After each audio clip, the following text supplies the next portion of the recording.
गुरुजी master Hanuman Prasad ji Verma नेठाना, जिनकी आज 7वीं पुण्यतिथि है और निःशुल्क चिकित्सा परामर्श शिविर लगाया गया है। हर वर्ष की भांति गुरुजी को याद कर रहे हैं।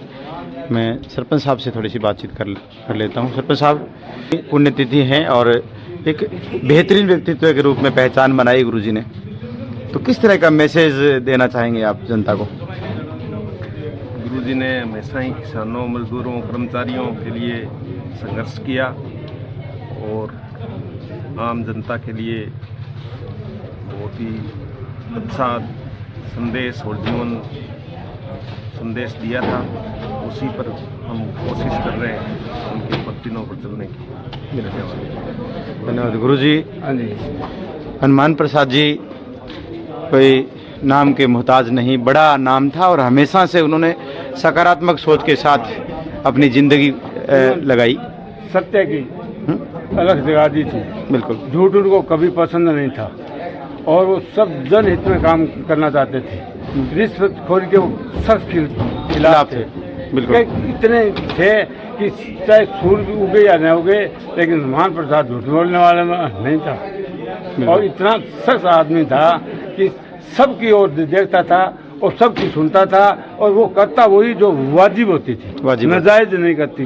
किसी ने ये नहीं कि लोभ में आकर के परिवार की या अन्य की कोई यूँ साक नहीं, अगर सही है दूसरा तो दूसरे को सही मानना। और उन्होंने हमेशा ये सोचा कि ईश्वर को याद रखो और अच्छे शुभ कर्म करो और इंसान का फर्ज है कि ज़्यादा से ज़्यादा लोगों से प्रेम करो। बिल्कुल, धन्यवाद गुरुजी ने अपनी बात रखी। मैम भी आए हैं, उनसे भी थोड़ा बात करें। मैम, मतलब बुजुर्गों की याद को इस तरह से एक सामाजिक सरोकार के रूप में काम करना कैसा लग रहा है, थोड़ा बताएंगे? जी, बहुत ही अच्छा। डॉक्टर धर्मेंद्र है, सामाजिक प्राणी भी हैं और अच्छे डॉक्टर भी हैं और अपने पिताजी की याद में इन्होंने कैंप लगाया। बहुत अच्छी बात है। आज के टाइम में जब माँ बाप को ठीक ढंग से रोटी नहीं देते बच्चे, लेकिन आज ऐसा नेक काम 7 साल बाद भी अपने पिताजी को इतने अच्छे तरीके से याद कर रहे हैं। बहुत अच्छा, दूसरों को इससे सीख लेनी चाहिए। बिल्कुल। मैम, नेठाना के प्रति किस तरह की थीम मानेंगे आप, क्योंकि नेठाना ने एक मीरा का भात भरा था और काफ़ी चर्चाओं में है ये गाँव? ये बात तो मुझे आज पता लगी, लेकिन हम तो डॉक्टर धर्मेंद्र के और इनके पिताजी के गांव के रूप में जानते हैं। बिल्कुल, शुक्रिया जी।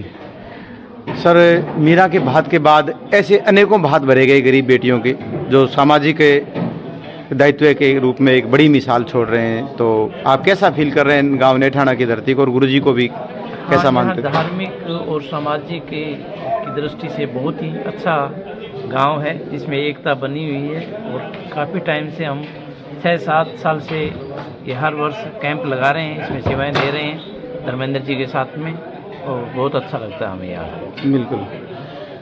डॉक्टर साहब, जीवन के हर मोड़ पर अगर देखें तो नेठाना ने हर क्षेत्र में बाजी मारी है और आपको ध्यान भी होगा, लगातार 8 टूर्नामेंट क्रिकेट के इतिहास में जीत करके एक किस्म का वर्ल्ड रिकॉर्ड ही बना दिया ग्रामीण अंचल का।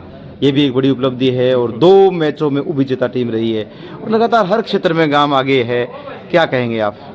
देखो, जैसा कि आप कह रहे हो कि क्रिकेट में सामाजिक सरोकार, जैसे आप मीरा की बात करते हो, तो ये सब अच्छे मतलब सामाजिक विकास की बातें हैं और इन सब से हम लोगों को सरोकार रखना चाहिए और ऐसे सामाजिक कार्यों में जो भी है उसमें बढ़ चढ़ के भाग लेना चाहिए।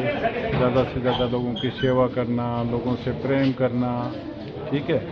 और जो मन के दोष होते हैं, ईर्ष्या, द्वेष, क्रोध, इन सब चीज़ों को दूर करने के लिए आंतरिक विकास की जरूरत होती है। आंतरिक विकास के लिए आदमी को सत्य, अहिंसा, प्रेम, इन चीज़ों की पालना करनी चाहिए।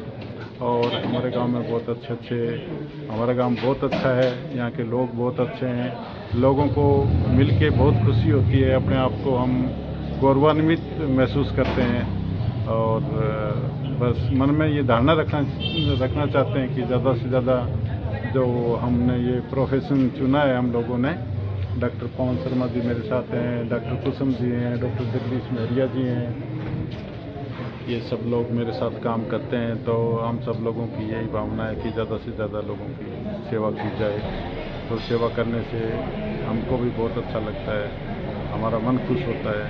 यही बातें हैं। शुक्रिया जी। गुरु जी, मुन जी से भी बातचीत कर लेते हैं थोड़ी सी। मुन जी, सामाजिक काम है, उनकी हमेशा गरिमा होती है, तो क्या कहेंगे आप? पहले तो मैं भाई साहब को 7वीं पुण्यतिथि पर सशक्त नमन और विनम्र श्रद्धांजलि अर्पित करता हूँ। और इनके बारे में जितना कहा जाए उतना कम है। ये नेठाणा के वो इंसान थे, ये कोहिनूर कह सकते हैं इनको। ईमानदारी में इनकी मिसाल बिल्कुल बिल्कुल पूरे एरिया में नहीं मिली। दूसरा, सच्चाई के मामले में ये बड़े स्ट्रिक्ट, झूठ बिल्कुल पसंद नहीं था। सच्ची बात, कड़वी बात कह देते थे, लेकिन ईमानदारी और सच्चाई इनका बड़ा आभूषण मानते हैं। बिल्कुल, धर्म भी था उनका एक किस्म का ना। और हमारे जो विपक्ष के लोग थे, यानी हमारे जो पक्ष में मतदान नहीं करते थे, जैसे चुनाव में होती है 2 पार्टियां गांव में, वो लोग भी बड़ी प्रशंसा करते हैं। उस समय ठीक है, वो कुछ कहते थे राजनीतिक स्तर पे जो अपनी बातें, लेकिन हमारे जो विपक्ष में लोग हैं वो भी अभी कहते हैं यार मास्टर जी का कोई मुकाबला नहीं है। मैं कोई आदमी चला जाता है इस संसार में, उसके बाद ही उसकी अच्छाइयों का और बुराइयों का पता है। बिल्कुल, आज हम ये फख्र महसूस करते हैं कि हमें ऐसा बड़ा भाई, ऐसा सरपंच, ऐसा राजनेता, जनप्रतिनिधि नेठाणा को मिला, जिसने तहसील में ही नहीं बल्कि राजस्थान में भी एक शिक्षक नेता के रूप में भी इन्होंने अपनी मिसाल कायम की। सीताराम जी जो कि पर्यावरण जो संगठन है इनका, उनसे जुड़े हुए हैं। सीताराम जी, गुरुजी के कार्य को, क्योंकि गुरुजी ने जिस तरह से अपने संघर्ष की जो गाथा लिखी उसको कभी भुलाया नहीं जा सकेगा। और इनके परिवारजनों ने जिस तरह से एक नेक काम की शुरुआत कर दी है, आप देख पा रहे हैं हर गली से, हर मोहल्ले से लोग आग आ रहे हैं और स्वास्थ्य लाभ ले रहे हैं। क्या कहेंगे आप? ये बहुत ही अच्छी शुरुआत है। आज के समय में स्वास्थ्य लाभ मिलना एक बहुत बड़ा उपलब्धि हो गई है। तो हमारे बड़े भाई साहब हैं डॉक्टर साहब धर्मेंद्र जी, इन्होंने ये पहल की है, तो बहुत ही अच्छा कार्यक्रम रखा है। बिल्कुल, धन्यवाद जी, आप हमारे साथ जुड़े, आपका बहुत बहुत धन्यवाद।